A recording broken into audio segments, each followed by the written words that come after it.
All right. Hey, everybody. It's why does it feel so wrong to be human at work between the seasons? And as usual, I'm joined by my co-host here, Pinaki DJed, and our amazing producer, Bree Bardos. And we're doing something a little bit different, a little bit. We just had a chance, Pinaki and Bree, to catch up in Toronto last week during the IABC World Conference and, of course, FIFA World Cup. But most of our episodes, we have some idea of what we want to focus on. Either there's a great speaker that we want to kind of chat with, or there's a topic like, why does it feel so wrong to say no to your boss? Or there's a great Reddit story, Bree, that sometimes is actually your own story in disguise. But today, we're actually just kind of shooting the breeze and not having any real specific agenda, unless, Bree, did you want to throw something our way in terms of maybe some like a little morsel that we can chew on? Um, Nothing too specific. It's been a minute since the Yeah. three of us have actually recorded an episode, just us. What the listeners might not know is that we pre-record these episodes quite a bit in advance. I made sure we had quite a library full before we even started posting this year again. And so usually we're like 6 to 7 weeks out, but this episode we are recording on June 22nd and it'll be going up this Thursday. I figured we'd all catch up. Like Chris said, the three of us got to get together last week because we were in Chris's city. We were in Toronto. Panaki, you had a busy week. Oh man, If man, you it was wanted to recap what you were up to, we were running around. yeah. No, it's probably been like the most busiest that like I've ever been when it comes to like speaking and whatnot. It was like 3 consecutive days of speaking, 2 brand new talks, one with live DJing, and man, it was a whirlwind. But So, Mhm. but okay, actually, so you can't just drop with live DJing and not tease this one out, because I think when people go to a conference, they expect to see someone standing on a stage and a whole bunch of PowerPoint slides behind them and lots of graphs and charts and spouting all kinds of great wisdom. I heard live DJing. yeah. You need to tell our audiences, what was this? Oh What yeah. happened? Well, Well, first of all, you need to Mhm. tell them that you're a DJ. Yeah, I think it was just been said. Yeah, but you know, yes, I got into DJing when I was like 14. Watched the movie and was like, I want to do that, and jumped in. Got into music production and hip hop production, stuff like that. But just haven't really been kept keeping up with that stuff until maybe a few years ago. I bought new equipment and decks, and just been practicing at home and doing little home parties, family parties, barbecues, and things like that. So I'm what you call the living room DJ right now. But yeah, it was about like I don't know. I think it was about a year ago that Monique Zitnik um, kind of did a. I was on her podcast, and then a few weeks later, she did a post talking about DJing and communications, and I just like nerded out and like went on a comment and like just noted like 5 or 6 different ways that DJs and communicators are alike. And help that turned into a talk called "The Dance Floor Doesn't Lie," which we gave last week. And you know, it's um, it's like we know what it's like to be on a dance floor that's just thumping, and we know what it's like to be on a dance floor that doesn't go well and it just is empty. And we've seen that in work world and like boardrooms and corporate events and whatnot. And so as Monique and I were talking, we're like, yeah, we can see a similarity between DJs and communicators. So we basically gave a DJ lesson for communicators. Like, yeah, not only talking about reading the room, but also talking about like pacing and tempo and recovery and even how to remix and collaborate with folks. So it was a really great event. Monique and I were like both swapping speaking and DJing at the same time. So it was wild creating a session that had speaking points, a presentation layer, and audio DJing layer and a crowd participation layer. So it was really fun juggling all of I Which love that. it's so risky. Like, if you think about all of the presentations that you've seen that have involved some type of video or audio, how many of them went without a hitch? that. There what the video actually played, the audio actually played. You don't see it often go flawlessly. And it was risky, but it was worth the risk. It was a really great session. It was standing room only. It was packed, and like Panaki mentioned, there was an interactive session, like, they had to be involved, and they were laughing, and, I was there taking photos, 'cause I'm a photographer and videographer. It's part of what I do at Local Wisdom is I go to these events with Panaki, and we partner with some of these events, and I take photo and video, and you could just feel the energy in the photos. I sent them to Monique, and she was like, "Wow, you can actually feel that Hmm. we were having fun and see that we Mm. were having a blast up there." And you guys really were. It was great to watch. Oh, nice. Thank you for that. That Of was course. that was Such a smart topic too. I can't tell you how many weddings I've been to where the DJ is clearly having a good time playing their favorite tunes, but it's not translating to their Hmm. audiences. And I think that happens probably more often than people realize. And I'm sure that's what you're talking about, Pinaki, in terms of Yeah. communications, is we focus and we get excited about what we want to say, but we don't Mhm. always think about how our own audience is and what's the best way to have these resonate or land with them. It's so true. And it's so hard to as well, like, because I know I went through that, like, thing as a DJ myself. It was like, I just like this music that I like to play, and that's partially why I think I'm a living room DJ, because I'm maybe sometimes, for the most part, just DJing for myself at the end of the day. But, yeah, I notice it a lot where, like, even by being aware that, "Hey, we have to play for the crowd," it's just that our own psyche just draws us right into what we're used to, the patterns that we enjoy, the songs that we like, right? So it is really a difficult thing to break free, but just to be mindful of it takes us one step there, you know. Like even like What's your go-to mashup? go-to You must have mashup. one that you know is like your number one. It's like, "Oh my goodness, I discovered Oh this and it's man. like peanut butter and jelly." Well, I don't have like one go-to mashup, but the one of my favorites, because you were talking about a wedding, right? Like, and I talked about this on stage, was one of the weddings we had in our family was like really diverse group. We had like Indians, Chileans, Texans all in the room. And you could literally see the dance floor change based on the genre of songs. Like a whole group would just leave, another group would come on, another group would leave, another one came on. Um, so I think one of the things I did in I had a little segment in there. I mashed up AR Rahman's Jai Ho with Run DMC. It's tricky, so, so Bollywood and rap, like 80s rap Oh, and I type of love thing that. in the mix. And I it wanna was just hear like that. I love both those songs, by the way, so yeah. I wanna hear the mashup. Oh, I could send you a little link.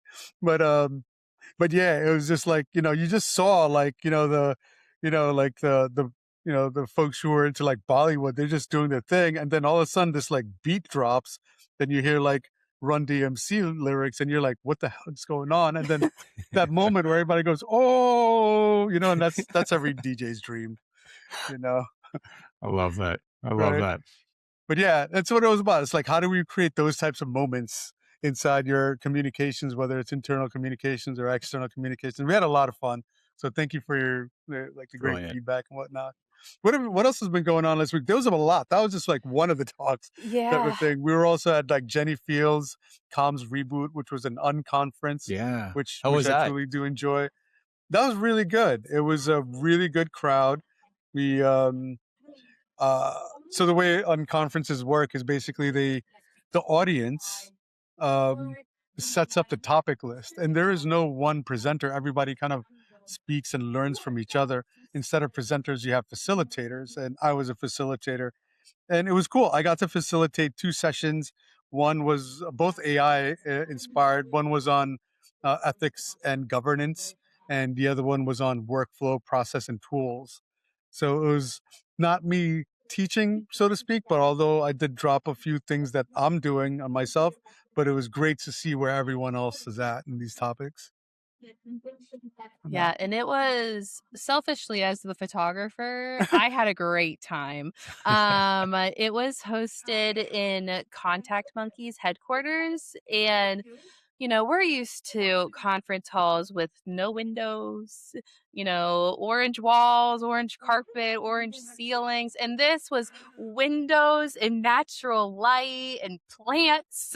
And Mhm. like, it was so nice to photograph. Like, I was walking around, and at one point, I was like, you're smiling to yourself. You look like a goober. You need to like calm down. Cause I was just enjoying photographing it because Yeah. not only was it pretty, but like there was just so much interaction and connection going on.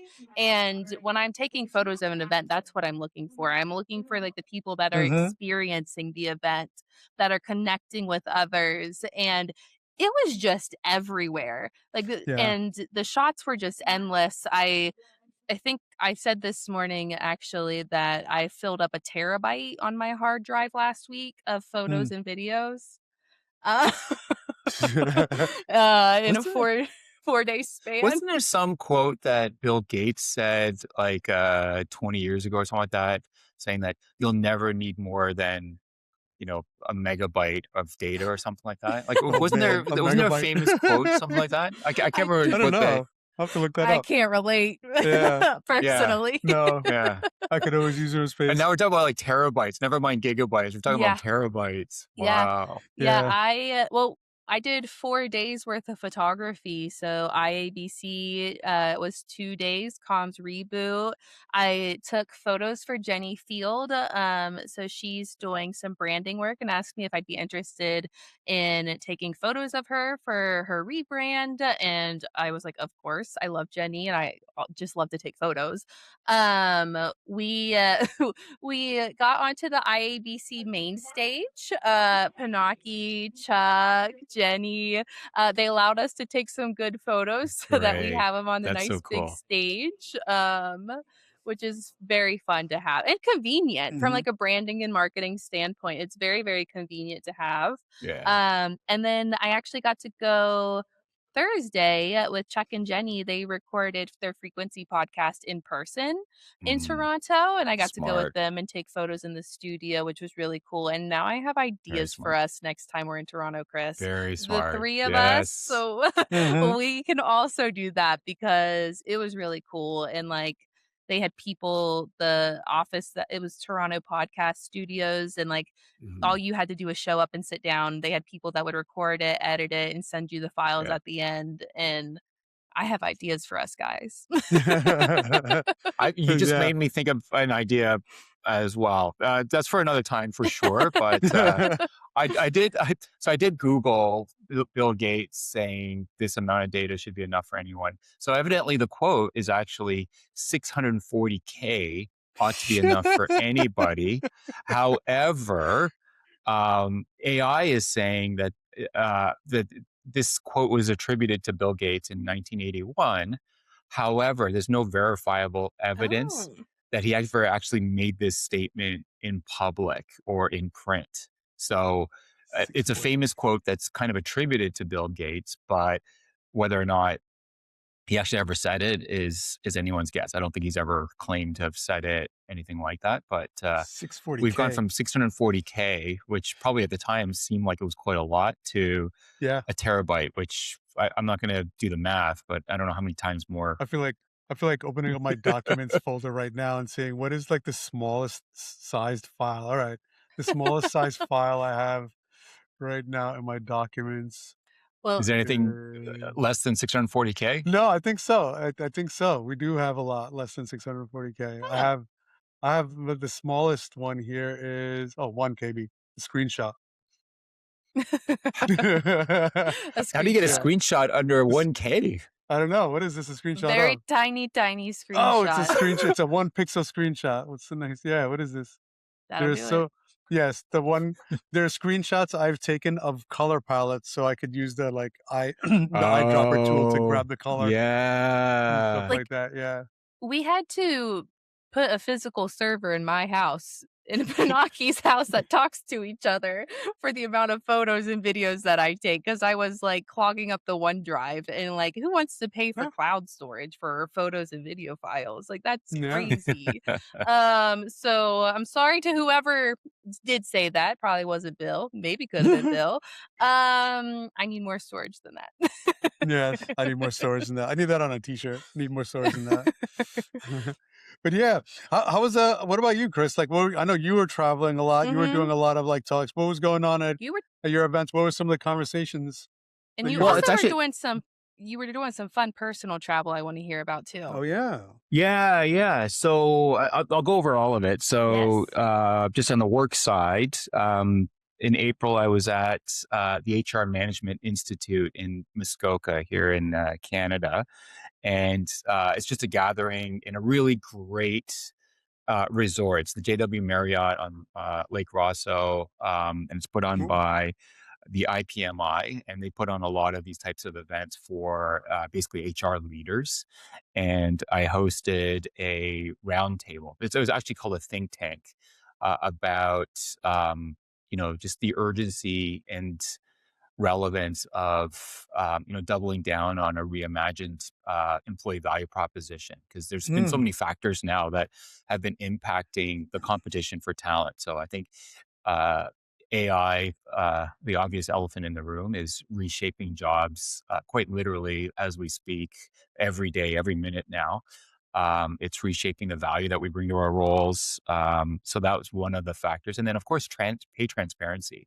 So the age of information mm, asymmetry um, is well behind us now. I think employees have those abilities to kind of know what are other organizations paying for similar types mm, of roles, and what are other employees saying about their experiences at these organizations. And so there's a lot more ability for employees to understand their value to an organization and what it's like. So what this means is, when you think about organizations using best practices, I think this is the time to really abandon best practices and think fundamentally the workplace of the future requires innovative thinking, new mm, thinking, more courageous thinking. Because in the B2C world, if you look at marketing in the B2C world, if people are willing to pay a price premium, spend $45,000 on a Harley Davidson versus $20,000 on a different bike, mhm, they're voting already with their money, tens of thousands of dollars. They're so loyal to these brands that, in the case of Harley Davidson, they literally will tattoo the corporate logo on their skin to show their allegiance to this brand. This is a for-profit company. mhm. It's a great company, a great brand. They make great bikes. I think that much is undeniable. And I'm not saying that in workplaces we're ever going to be at a point where people are going to start tattooing the corporate logo on their skin, I did showing think their about it. allegiance. But did you really? I have my own company. I did think about it. Maybe maybe this is something we didn't know. Maybe you actually Yeah. have a local wisdom tat that No, I we. don't. I don't. I always I wanted to get local wisdom cufflinks, though. I did want local wisdom cufflinks. Ooh, I like Get the that. That was tat. the thing. I think you should Yeah. you should Just get to get the inked tat. up. Yeah. My the president of my previous company incentivized the sales department that if they like if they hit their sales goals by the end of the year, he would get a tattoo of the company logo. What? Did they Um hit it? They didn't, but they did hit the one where he dyed his hair neon orange because All that right. was a company brand colors. So he did Should have I neon orange hair for a should I while. try that? Should I try that? Is that what No, you're saying? Oh, thank you. Thank you for saying no, that, Bree. I don't think we need to do that. Thank you for saying that. Um, but I do love like this, like roundtables and forums, think tanks like that, Mhm. like because you get to like learn from everybody else and see where everybody's at. So, and you're the thing you're right. Like from employee value prop to pay transparency, we have to be different and innovative and memorable because times are changing. But innovation is always scary to folks. How did you feel your tables were taking the conversation? Like where were people feeling? Were most people on the same page, and or were they different? And where were they? Yeah, I mean, we talk a lot about how in internal comms, one of the phrases that we use a lot in our industry, and I'm sure it's no different, local wisdom, Gallagher communication, but we talk about building consumer grade experiences. And part of the reason why I get frustrated when I hear that term is because it just tells you exactly how far apart the employee experience actually is from we're not even Yeah. striving for world-class brand experience. We're Yeah. just saying, how do we even just get to an average consumer Yeah. grade experience, right? What are they doing differently? And some of these great brands, what are they doing a little bit differently than we are with our employees? And I think Yeah. it partly it's just the way we view the relationship between employers and employees. Like we don't Yeah. And really it view it as a symbiotic relationship or a partnership, right, Pinaki? Yeah. And it just shows where we were putting our priority. Like imagine like saying, yeah, we're going to create a man grade level event or a man grade, as Yeah, opposed to a woman, it just like says like, wait a minute, what do you exactly. mean? Like, why is it that a thing? Can it just be a human level, And I event, love that. And I think that the tired terms that we should try to move away from is best practices, even best in class. Because if what Uh-huh. you're trying to compete with is the existing class of employee experiences, it's like being the fastest snail. Like I don't really think that is the hallmark of what we should be striving for. I think we should be looking to change the game in meaningful and significant ways, much like Yeah. what you did at the conference and abandoning just like the tired kind of PowerPoint slide and talking head, you actually set up a DJ booth in Uh-huh. real time to showcase insights from from this art, right? And so Yeah. I just think best practices, best in class, consumer grade. We should be looking for we should be striving for better. Even employee centric communications should give way to human centric Uh-huh. experiences. And I really think strongly about reimagining the experiences that we all have. And the Yeah. conferences that we're talking about is a great example. I think Jenny Field had a great thought about, building this comms reboot as an unconference. And you're exactly right. So not Hmm. only the HR Management Institute, but Gallagher hosted a communication summit in Houston in May. And also, I just hosted a roundtable at the Strategic Capabilities Network in Toronto last week. And the big thing is what stood out for all of these is the roundtable element, the Hmm. ability for people to be active participants and part of the dialogue, as opposed Mhm. to be kind of spoken at, which I know is rich given that we're on a podcast and it's not a dialogue with Well, any of our listeners. We're just talking at them. Well, what's fun is when we go out on the road, when we do the "Why Does It Feel So Wrong?" What is it? The unpanel discussion. We turn Mm. the audience into our guests, and so it turns into a whole interactive thing.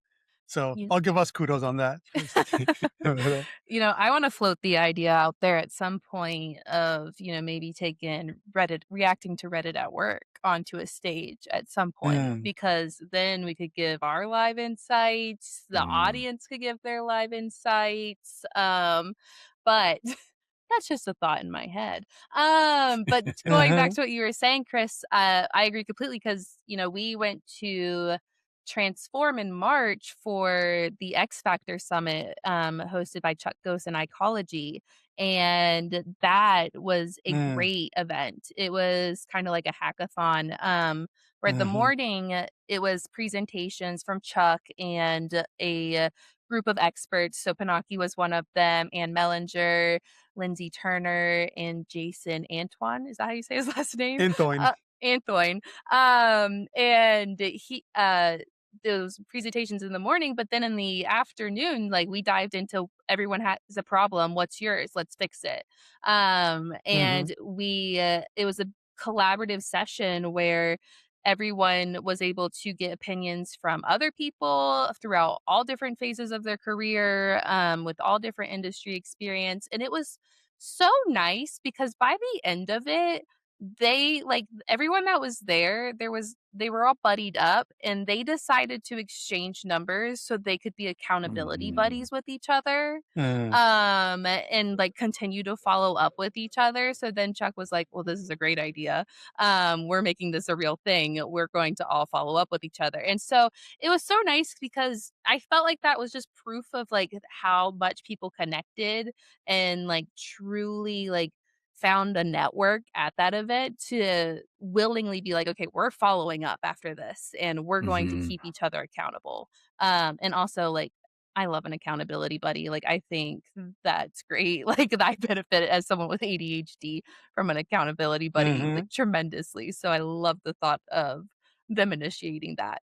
Um but those events that we just talked about, they were great, but they are over, unfortunately, and we are only in the middle of conference season, Mhm. so do you guys have anything that you guys are up to this summer, this fall? Panaki, I know your schedule, because it is also my schedule. I know that we'll be at ALI Boston, we'll Mhm. be at Ecology's Flyover Festival. Pinaki, if you want to talk about some of your sessions there. But Chris, do you have any plans for the rest of the year as well? Well, it just dawned on me that the most important trip that I made, that you asked Your about, and I personal didn't even trip. mention. I Ah, know. So in May, my wife Sydney and I celebrated our 25th anniversary, which congratulations.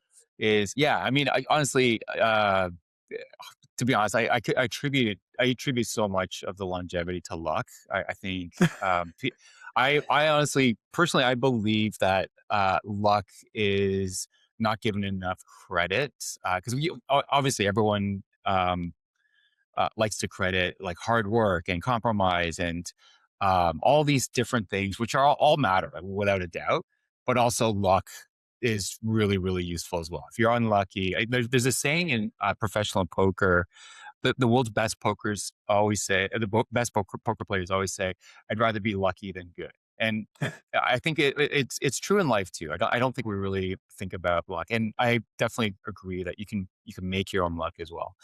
But so Sydney and I, we wanted to go on a trip together, so we actually ended up going to um, the French Riviera for a week, and Oh, then we flew nice. over to Naples from Nice, and then we spent another week in the Amalfi Coast.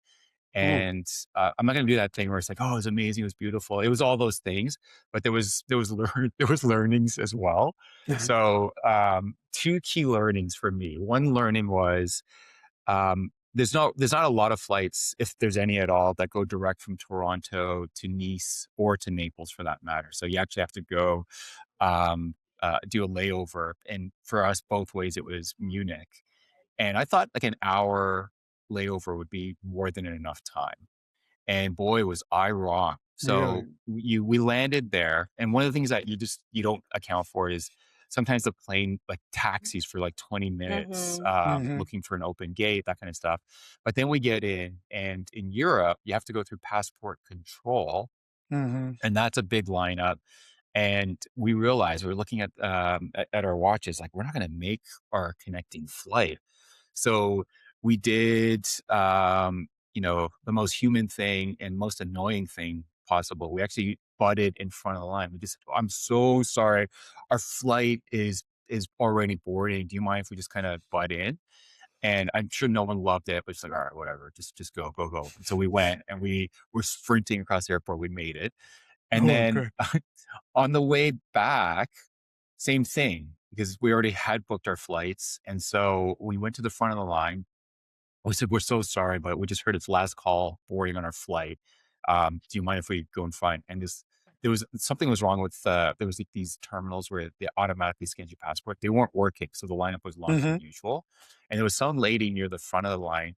Cause we said, we're so sorry. Our flight's boarding. She said, all of our flights are boarding. And so we went, "Oh, okay." So then we had to go to the back of the line. Mm. And then, about a minute or 2 later, somebody came from Air Canada saying, "Is anyone going to Canada?"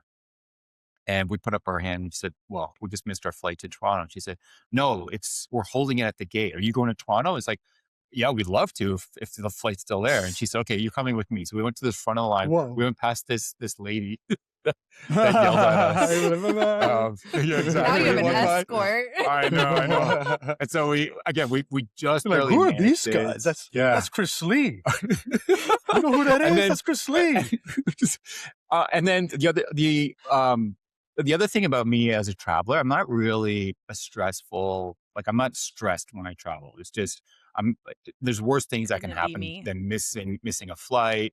And I remember when we were flying from Nice to Naples, we're just hanging out in the airport lounge in Nice, which, by the way, if you've never been, they have a spectacular lounger. It's a really nice lounge. So we're just hanging out, and then my wife Sydney's like, we got to go. They're going to be boarding soon. It's like, yeah, but it takes a long time. They're going to file everyone through, and we don't need to, we checked in our bags. We don't have to be among the first. And so I know, but and so she gets the anxiety about it, we got to go. She'll feel better. So we went.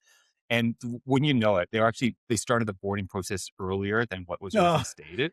So most of the line had already filed through. They were already on the airplane. And so we didn't hold up anything. But Sydney was like, see, I told you. And then I said, well, I mean, we still made it. But I realized that not everyone kind of thinks in the same way. Like Sydney is somebody that definitely gets anxiety. Like she just wants everything buttoned down.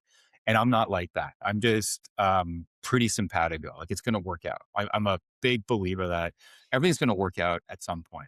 We might miss a flight. That might happen. It's fine. But for me, it's just part of the experience, right? And it's not that I'm trying to be late for anything, but it's just if it happens, it happens, and it's okay. Like it's still a good time. Anyway, the trip was amazing, but I just wanted to kind of think about those very human moments that we had. Yeah. That were learnings for sure for us. That reminds me, I almost forgot during my layover, which my plane got delayed and delayed and delayed. But during my layover, so I was at the Chicago airport, and I was at the end of the terminal, and there was a sushi restaurant, and I was sat there, and I could see the last terminals, and there was this big wall of the sushi restaurant, so I couldn't see down the terminal where everyone was coming from. All of a sudden, this group of 45 teenagers, probably seniors that just graduated high school, come, and they are just casually walking, laughing, and then they get a little close enough and they're like, I hear, no way, there's no way it left without us. And the plane left without them. 45 teenagers, not a parent in sight, missed their flight. I don't know if they thought the plane would wait for that many of them, but the door was locked, the plane was pulling away, and they threw a fit. They started pounding on doors, they were being threatened to get security called on them. They were flipping off the pilot through the glass. They were yelling at flight attendants because the flight attendants couldn't do it. They're not the customer service reps. They're just there to get on a plane. It was insane. They were fighting with each other and turning on each other. And everyone was calling their parents crying, and I was just watching it all happen. Oh man, that's a And I was life lesson. Wow. I was like, how did that many of you miss a flight? Yeah, that flight is half full, right? Something like that too, right? That flight is just hey, this is the flight attendants. This is the easiest flight that we got right now. It was probably one of those flights where it was you need to check your bags. There's going to be no space in the overhead because this is a full flight, and then 50 of the passengers just weren't there. Nice. And those passengers that actually did make it onto the flight had no idea how much of a bullet they dodged, and having all these rowdy teenagers on there with them, right? The flight attendant was getting bullied, and I was I kind of stepped between the flight attendant and the children. I was like, wow, can't believe 50 people missed a flight, and ushered the flight attendant away. And she started walking, and because she was trying to leave, and they were picking fights with her. And she complained to me about everything they were doing and saying, and talking to me about how just entitled they were being, and it was rough to watch, but also a little funny. That was my airport entertainment for a good hour and a half. The human experience has a sense of irony. No, yeah. You know what? Like, I think there's something about that, right? About like getting out and being with people, good or bad experience or not, like you kind of like get something out of it. You get to see the world, you get to experience this stuff. And it's just always fascinating to me, the human experience, right? From like Chris, while you're talking to folks at that event about, value prop or like pay transparency, like how it is to kind of hear those insights from those people, those true feeling come out. Like when you're in person, it's like the true self comes out, right? Where you get Yeah. more of the true self, Yeah. more of the vulnerability, especially when you're in an interesting circumstance like those 45 kids. You just meet Mr. But Yeah. like you wouldn't get them like that in any other situation. So there is something about getting together. I think I'm excited about that. I think being in person is where it's at. And I think that's one of the things that I'm really more interested in about is like getting together, meeting up with folks, more unity and things So, like that. uh, and I agree with you on that, and I love your perspective, like in the workplace. Obviously, there's a battleground for employers in terms of managing, especially for those that are motivated to have return to work versus Uh-huh. remote work. And I've actually turned around a little bit on that since the beginning of the pandemic. So I remember my boss was saying, I want bums and seats. I want people back in the Mm. office on a regular basis. Maybe not 5 days a week, but certainly regular, at least 3 times plus every week. And in my mind, for the longest time, I was thinking, that's not for everybody, and it can be disruptive. But I think I've turned around a little bit on that because I do think that there's a special quality to being in person Mhm. with like-minded folks collaborating on things. There's an energy that's not really matched on screen in quite the same way, and I Yeah. also just think it's healthier for people. So I'm not saying you got to be in 5 days a week or have any kind of policy about you. It's got to be a minimum 2 days a week, and you need a floating day or whatever, an anchor day. But I do feel like there should be a balance that would be useful, I think, for most people to have between remote and in Yeah. person. But we're talking about in person being valuable, but what's the magic sort of elixir? Like, what's the mix? Oh, yeah. It's well, one, it's like, mandating is always, like, never the best idea because no one has fun being mandated to do something. Like, when was the last time you enjoyed being mandated? Yeah, I that's just like uh, asking that question. When was the last time you enjoyed yeah. being mandated? Right? Nobody likes that. Nobody likes to be told what to do because, like, when you get told what to do, you're like, I kinda don't wanna do it now." But, I think that's the idea is to make it cool, like make it fun, Mhm, make it something that like people will enjoy. Like for us, we're fully virtual. I actually just this morning, told folks like, yeah, like let's get together more and stuff like that. But I'm not saying you have to get together on like Tuesdays and Wednesdays and do this. I'm not saying, and I'm saying like, hey, make it a point to try to get together so you can build rapport with mhm, yourselves, with clients, and I'll pay for it. Like go out, have fun, get a meal, get a this, play some billiards, whatever you guys got to do. And like, I'll more than happily invest in that to kind of help you all right. build rapport. That's the way I'm Love that. handling it is because like, yeah, like I was talking to a HR executive a while ago because we have our annual retreat where, I don't know, it's retreat. I forgot what we call it. Like well, annual, Or like, get all company together? or yeah, annual get together where the whole company gets together, and I don't make it mandatory, and, like, this HR executive was asking me like, "Oh, that's strange, like, why don't you make it mandatory?" Because I was just like, "'Cause Mhm, it's just not fun if it's mandatory. If I have to force somebody to be there who doesn't wanna be there, you know what? They're not gonna have fun, and they're gonna, like, cause it to not have fun for other people. What I'd rather do is create an event that makes people want to be there. right. Right, and that's where we're kind of, like, going, like, that's where, like, the DJing and stuff like that comes into play, like, Chuck Ghost and I did a talk about, like, physics and communication where we had everybody, do the wave in their seats, and that was pretty awesome to see, but everybody was having a good time. In fact, Bree, I wanted to do, like, a post of photos that you have of not any of the speakers, but just the crowd, because you could Mm, see, like, the genuine fun that people were having when you do these interesting creative things, Mhm. and then you could also see actually the opposite of it, because when it's really stark for conferences to see photography, because you could see when people are not engaged, they're all like looking at their phones, looking at something You could else. All right. I mean, that's what I notice in sessions, right? And I messaged you last week about a session I was in where I was having difficulties because like there weren't I was trying to get crowd shots. I was trying to get like good crowd because I love a crowd shot. I got some incredible crowd shots at Unite that like are some of my favorite that I've gotten. I got some great ones at Transform.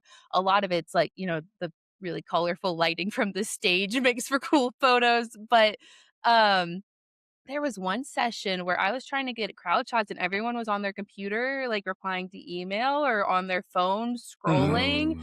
And it wasn't until, not to play favorites, but it wasn't until Pinaki sessions that I was actually like able to get good crowd shots. And it was also really exciting because half like one wall of the room that his sessions were in was all windows. So like I had a great week with lighting. Lighting But worked well for Bree. yes. But like I was showing Chuck some of the photos I got of the crowd from your guys' session, and he was like, that looks like stock imagery because Hmm. it's like the whole table is just smiling and Yeah. bright-eyed and like thoroughly engaged and enjoying. And he's like, that looks like something that is stock that like people posed for. I was like, Like it's hard to believe it's real. yeah. And I was Yeah. like, no, Exactly. that's your session. And then Yeah. yeah, I got some really good ones of the crowd from the DJ sessions and just like people laughing and enjoying themselves and actually, and when they're laughing and enjoying themselves and you can see it, they're listening Hmm. Yeah. because it's just clear that they're really getting something from the presentation. Yeah, they're reacting. In, And Yeah. like just yeah. to say about like getting together and what that feels like, I think one of the speakers at IABC World Conference last week was Becca Chambers. Oh And I yeah. think Bree got some photos with Becca as well. But Becca said that messaging is what you say, storytelling is how you say it to make people feel something. And that's really the Mm. difference. It's one thing to say, hey, we want you all to come back into work. But it's another thing to say, hey, I I just want y'all guys to have a good time together and have fun. So Mhm. why don't y'all get some pizza together or go for some pool or go have dinner together, etc. Right? It's just how you say it to make people feel something different. Mhm. Yeah. Well, on that note, I honestly feel like we have a closing tagline now for our episodes because almost invariably we say we can honestly talk about this forever. Yes, And that's a good and one. I know we're encroaching we're encroaching Maybe on we make that our Maybe official that's it. We like. could talk about this forever. All right, we now can we talk know. about this forever. Because TM. I was also gonna like broach the subject of like maybe we're just human at work now. Maybe we're not human at work between the seasons. Yeah. Like, Yeah. like who knows how the branding will continue to evolve and change, but we hope you all will continue to tune in and find out. And definitely let us know what you like because I'm curious. Like we say every week, I'm the producer here, and usually I just kind of go with what I want to do. But I'd love to know what you want to do. So if there's anything that you'd like to talk about, any topics that you'd like our attention on, please let us know. And then I am also, as of recording this, I'm working on getting our Human at Work subreddit up and live. And my goal is to have it done as you're listening to this. So definitely check out the links in the descriptions. We'll have a link to it. If you have a story that you want to share, if you are a Reddit user and you come across the work horror story, you can post a link to it on the Human at Work. You could post anonymously. You can let us know who you are. You could DM me on LinkedIn if that's how you prefer to get your story out.